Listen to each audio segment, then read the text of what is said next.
Coming up next on the voice of Alabama politics, up Poarch Creek. Also, the V-Team takes a look at Steve Marshall's many excuses. And Matt Hart's back in the grand jury. He's got a few questions. You gotta ask yourself a question. Do I feel lucky? Well, do you, punk? So do you, punk? All this and much, much more coming up next on The V.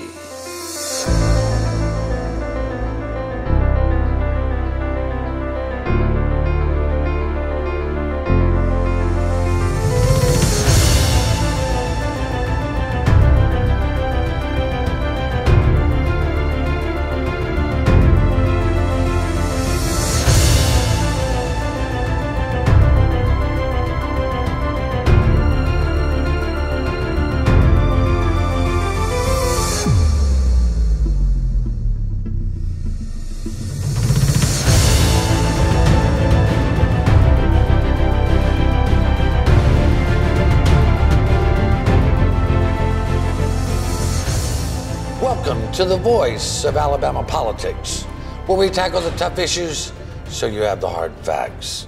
I'm your host, Bill Britt, and as always, I'm joined by the V-Team. Welcome. Hi. Hello. How's everybody? Good to see you, Jack. Great. Yeah, it's good to be Jack's seen, back. not viewed. What? Jack's back. I am. It's Not been viewed. Yeah. Yeah, well, those days are coming. We know that. Especially if So we welcome stay on back, this show. You know, Jack, this was not supposed to be a controversial a session, but lo and behold, Matt Hart threw 2 or 3 bombs into the State House. One, when they started subpoenaing people who had used credit cards in their campaign finance reports. I mean, Well, I think everybody that filed a campaign finance report who put on there a payment out of their campaign to a credit card company were supposed to itemize those expenses. John Merrill, I think, went back and warned them, hey guys, all you're reporting is a check to MasterCard, but I need to know what that check covered, what items you bought, because some of them were probably, buying football tickets and going to games and things like that. And since they didn't do it, I think Merrill forwarded their names to the AG, and that's what this is all about. Well, he was even more serious about it than that, and I've been talking to Merrill about this for a couple of years because I've been seeing in campaign reports up to an Amex charge of like $30,000. Okay? And I'm sorry, but you need to itemize that. And so he's so serious about it that at the beginning of this reporting period, there is an additional form that you need to fill out if it's a credit card, if you're paying off a credit card. And apparently they're still not following it. So he was asked to forward those over. He he was asked. The Attorney General's office did, Matt Hart's Public Corruption Unit did request those. They are cooperating. Josh, they just don't want to follow the rules, do they? No, and I mean, this has been obvious to anybody who has gone through those records for a while now, and people like me that this drives nuts. And I had a conversation with Merrill about this a few months ago, and he said then, listen, we're gonna change that. We're gonna make sure that because it is bogus, and everybody who looks at it, when you itemize all these things down the line, and then there's this big charge here for 20 grand, and it just says American Express. I mean, stop it. If you get interest on your checking account, it has to go in other income, even if it's 17 cents. Exactly. All right, it has to be reported. Well, maybe one day they'll get to the other egregious act, which is loaning their campaign money. I hope that's next in line. They loan their campaign $50,000 because they haven't raised enough to pay everybody. And then at the end of the campaign, there's a debt of $50,000, which enables them to raise money to retire the debt. But there's no paperwork showing that there was a loan. And here's the big thing about it is they can pay that debt back even if there's not debt in the overall campaign account. So if they loan themselves $50,000 on paper there, and there's $150,000 in there at the end of this, they can still make up the $50,000 even though there's plenty of money in the account. Yeah, I mean, I think if you loan yourself money, you need to have the promissory note, a bank statement where it was deposited, all the stuff that us normal people would have to do. I mean, you go buy a house, say, well, the money's in there. Yeah. And, there is campaign debt sitting on some high-level officials' campaign records right now that's 12 years old. Yeah. So they've been able to, they've never paid themselves back, so they've been able to raise money in that window for 12 years. Wow, that sounds like something the Rileys would come up with. Yeah, no. No, not the Rileys. Not All right, the well, anyway. Then the bombshells just kept coming, Josh. We were staked out at the grand jury here in Montgomery, and lo and behold, Matt Hart shows up, and a whole bunch of other folks. You covered that. Yeah, it was a lot of fun. We stared at the door for hours on end and just took random pictures of people coming in and out. And no, it was, apparently this is related to some deals that took place in the Bentley administration with Franklin Haney, the billionaire from Tennessee, and his Belafonte nuclear plant up in North Alabama.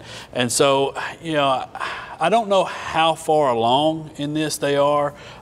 Given the folks that came and went over the week, it seems like it was more in the earlier stages of this. But again, that's complete speculation. It's hard to say. I mean, Susan, it looks like we make these assessments based on who came in, and that was Greg Canfield, economic development. You had several of Bentley's former staffers. You had the former CEO of TVA was there. So you had a lot of players there that point back to the situation where they gave campaign finance to Bentley. They also contributed to Ace Gov. Right. And that's where I think we And what it looks like is, just from speculation of the players that were there, it looks like they were trying to get a deal between workforce development, economic development, and the Belafonte plant to run some sort of partnership between those three. I mean, that's kind of what it's looking like at this point. Well, I'm upset because y'all didn't get chased away. Oh, no. They threatened Charlie the first day. And then after Bill got through with a few people on the telephone, they left her alone and were actually nice to her after that. When I went over to the Hubbard trial in Auburn and rode through the parking lot about 67 times, looking to see who was coming and going, I got chased with a man with a badge and a gun and a Crown Vic. So I'm glad you guys weren't running off. Well, they like us better. Yeah. And, obviously. And look, I mean, Jay Jones, or what is this? Joe Jones was named Sheriff of the Year. Yeah. I mean, of course, this is a guy who said that Mike Hubbard was the most honest guy he knows. In a Mike Hubbard campaign ad. I mean, if that's the most honest people that Jay Jones knows, he doesn't need to be sheriff. Well, if he's incarcerated over there, I'm sure he'll have the Otis Campbell key to come and go as he pleases. With the doilies and Aunt Bee's chicken and dumplings. Sending that stuff over. I hope not. I was told that they really would like to have him up in Limestone. Yeah, probably so. I feel he can make a lot of friends up there. Yeah, they've got. I believe they have a plan for Mr. Hubbard. Well, actually, is it rough up there? It's not nice. Let's say that's have not you ever where been you to actually Limestone want to go. County? It's pretty nice. It's an interesting place, but apparently, his the award for Sheriff of the Year is not based on his judgment of character. No, I mean, he's always been nice to us, but he has a. Well, they can't put him at Draper. Aren't they sending those people elsewhere? Oh, actually, has to go through Draper for his first 2 weeks. They're moving people out of Draper. Are they? Some inexplicable reason. That's assuming he's going to prison. Yeah. Well, I mean, our Court of Criminal Appeals is really acting quickly. Really. As I call them, the Criminal Court of Appeals doesn't seem to want to move real quickly on the criminals. But Josh, they were able to get a murderer through there in what? Oh yeah, it was the guy that was had an appeal come up 7 months after Hubbard. They managed to move that through there pretty quickly. So if you steal and use your office for public for personal gain, that's one thing. Yeah. Killing people, we got to rush. We got the express lane for you. Exactly, express lane for those folks. We're going to leave it right there. You're watching the voice of Alabama politics. We'll be right back with more news and analysis.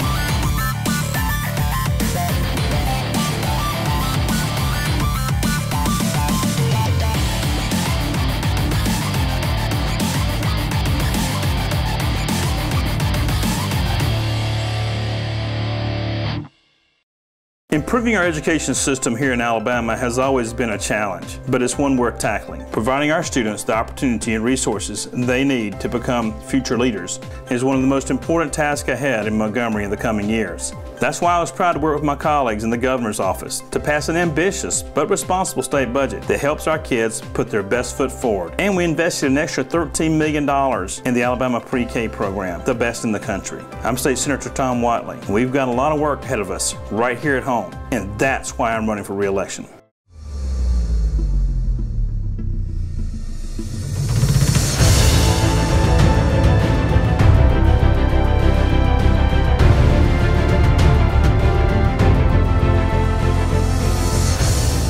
Welcome back to the voice of Alabama politics.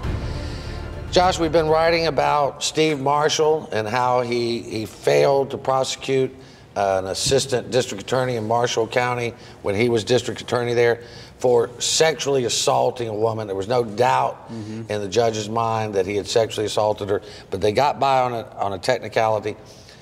He went and talked with a reporter from AL.com this past week, and he kind of told some different stories, didn't he?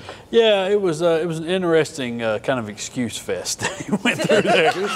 And, at 4 o'clock on a Friday. Yeah, and he laid out some pretty big ones, and some of them he directly contradicted his testimony under oath, and some other ones just didn't really make a whole lot of sense, such as, when you say, well, we didn't know what to do, I just came in, I'd just been hired. And so we went to the AG's office and we let them take a look at it, and we just followed. To believe that, first of all, this would have to have happened in like a Pizza Hut, all right? This is a district attorney's office, all right? This is a district attorney's office. One was assaulted in his office. Yeah, and I'm pretty sure that they've handled assault cases in the Marshall County District Attorney's office before. If they haven't, God bless you in Marshall County. And so to think that they wouldn't understand that we have a guy who has definitely assaulted someone, who has admitted to doing so, and now we're saying, well, we just don't know what to do? I mean... Wasn't one of the excuses, well, we didn't have a manual at the time, so we didn't know how to handle this? Well, didn't he say when he got there, he was told that both parties had kind of agreed to leave it alone and not go anywhere else with it? But speaking of when he got there, what he told AL.com was that he didn't know about it until 4 days after he was appointed. But what his testimony said in court was back after it happened.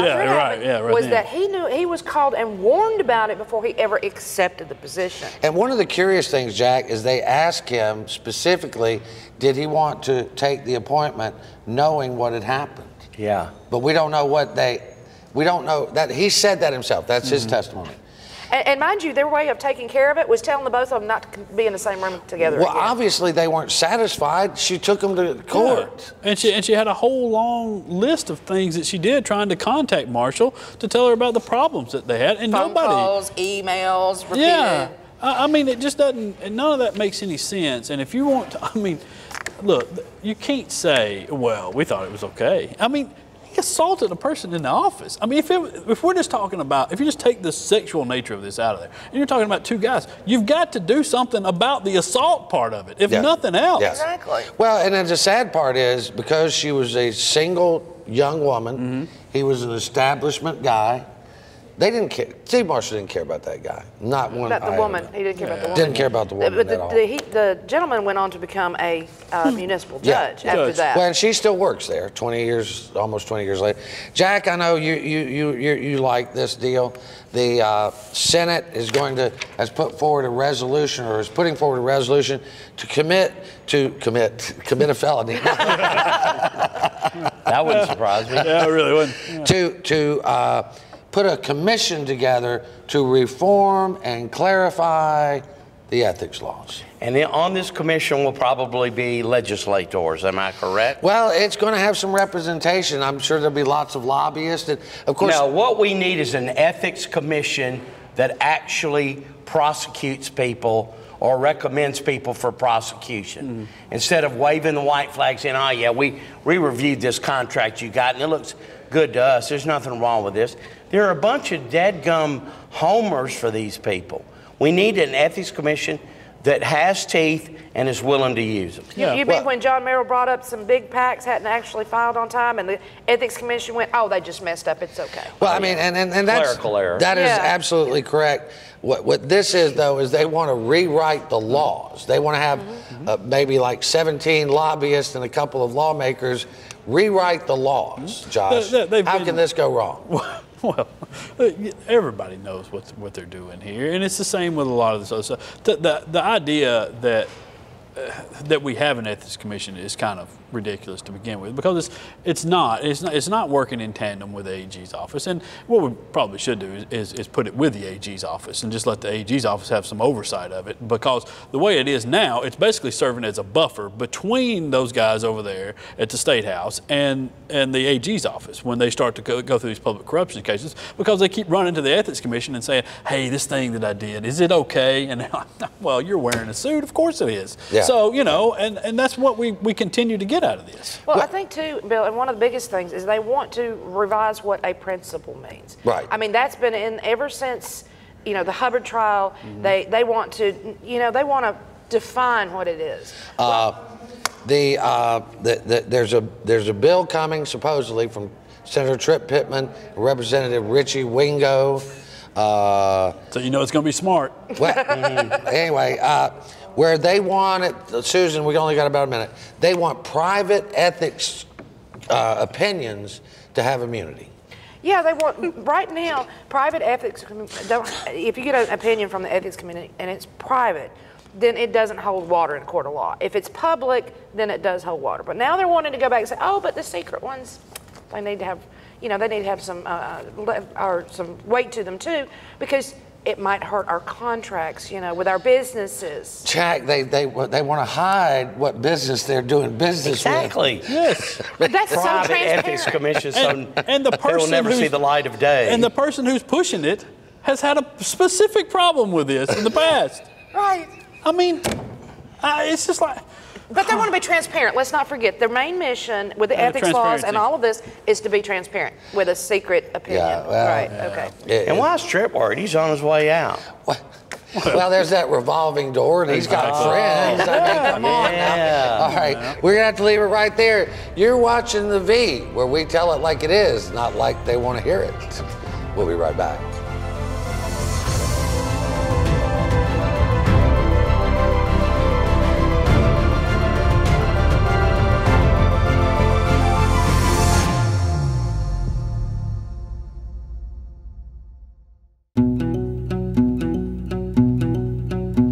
The Energy Institute of Alabama promotes reliable, affordable, and clean energy to help grow our economy, create high-paying jobs, and build public support for Alabama's energy industry. Access to clean, affordable energy continues to be an issue of vital importance in the halls of government and around the kitchen tables across our nation. The Energy Institute of Alabama is the best source of energy industry information and how it affects households across the state, from convenient energy production to alternative fuels to solar power and beyond.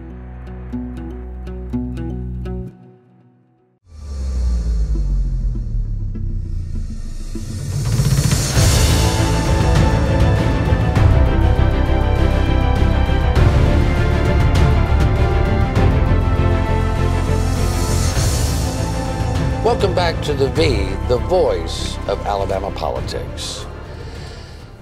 Susan, this past week, the Poarch Band of Creek Indians had a bill go through the House of Representatives, the U.S. House of Representatives, that was basically what we call a carcieri fix. They've said that there's questions on whether the tribal lands are actually in trust. They had a fix come in. Bradley Byrne led the charge. All the legislators in the House voted for it. But then by the weekend, it was known that Senator Shelby would not back that bill.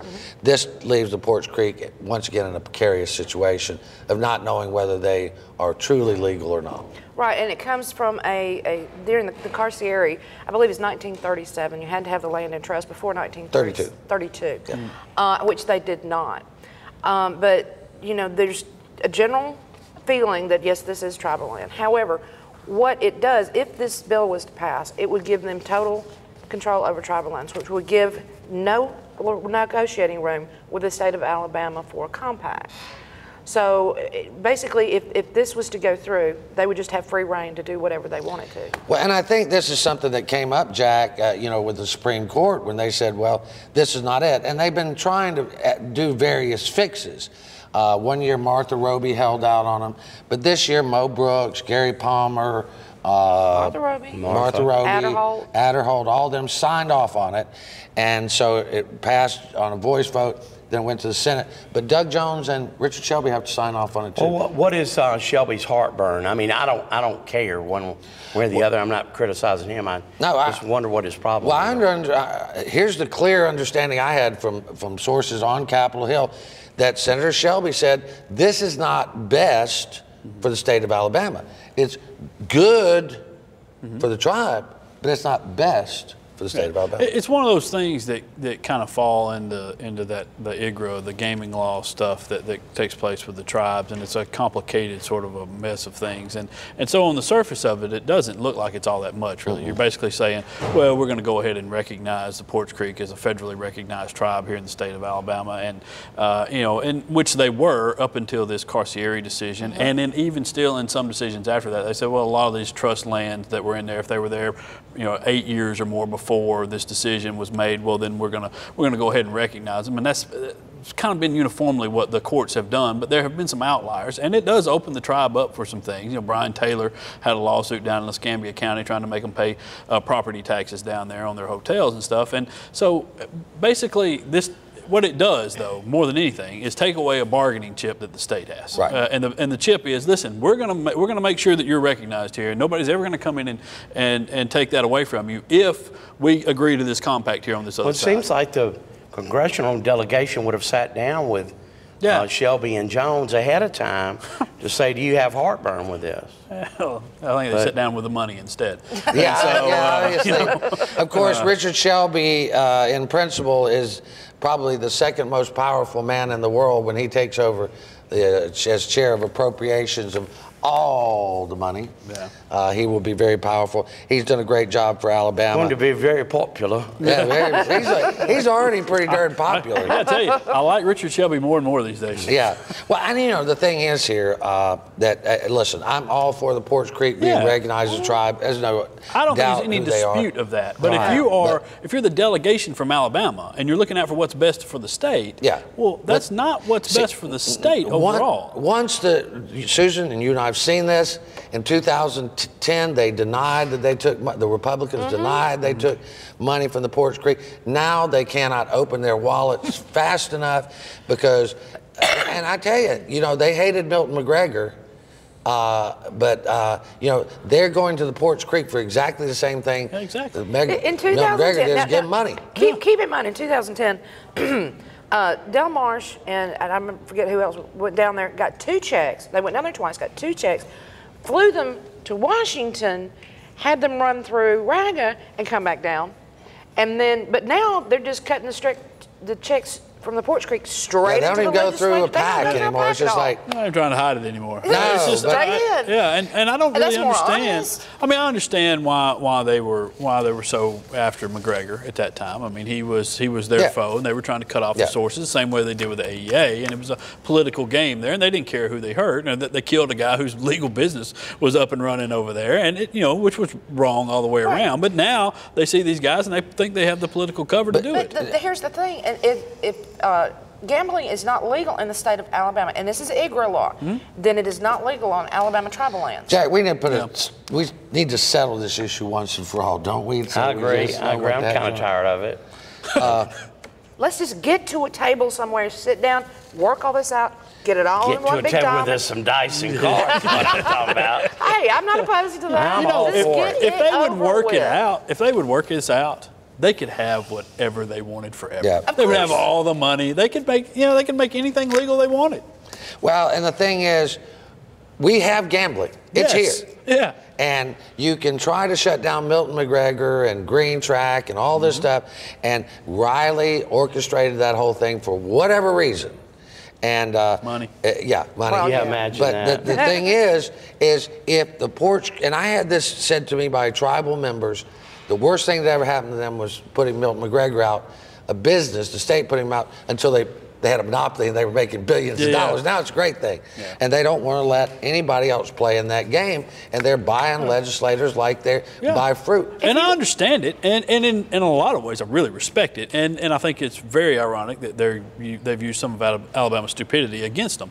But, you know, when you're talking about what's right for the state overall here, we've got to figure out a way to get some of the revenue that we need to pay for the things that gambling causes here. You know, I think we all agree there's some addiction issues and some other things that come along with gambling that we need to have an offset for, and we currently do not have it because we're not getting the revenue from And just because we don't have gambling in Alabama doesn't mean that those things don't exist here. No. I mean, you can go to Mississippi and have the same addiction as if you were going next door. Yep.